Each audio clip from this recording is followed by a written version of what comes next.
পিঁপড়ে ও দয়ালু বালক। এক ছিল ছোট ছেলে, তার নাম আসিফ। আসিফ খুব হাসিখুশি এবং দয়ালু। সে প্রতিদিন বিকেলে বাগানে খেলতে যেত। একদিন আসিফ বাগানে বসে একটি আপেল খাচ্ছিল।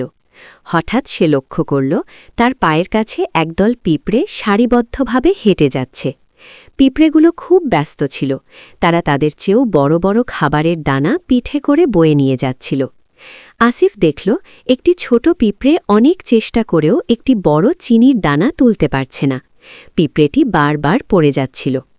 আসিফ প্রথমে ভাবল সে তার পা দিয়ে পিঁপড়েগুলোকে পিষে দেবে কিনা, কিন্তু পরক্ষণেই তার মনে পড়ল মায়ের বলা একটি কথা, আল্লাহর সৃষ্টিকে দয়া করো, তবেই আল্লাহ তোমাকে দয়া করবেন।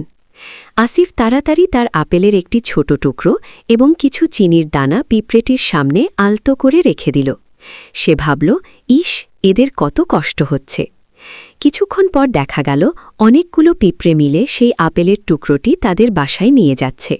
পিঁপড়েগুলো যেন আসিফকে তাদের ভাষায় ধন্যবাদ জানাচ্ছিল। আসিফ এটা দেখে খুব শান্তি পেল এবং আকাশের দিকে তাকিয়ে বলল, ইয়া আল্লাহ, তোমার সৃষ্টির সেবা করতে পেরে আমি খুব খুশি।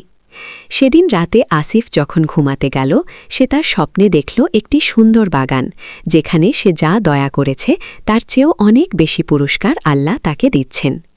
গল্পের শিক্ষা: ছোট বড় সব প্রাণীর প্রতি দয়া করা উচিত। নবী করিম সাল্লাল্লাহু আলাইহি ওয়াসাল্লাম বলেছেন, যারা জমিনের বাসিন্দাদের ওপর দয়া করে, আসমানের অধিপতি আল্লাহ তাদের ওপর দয়া করেন।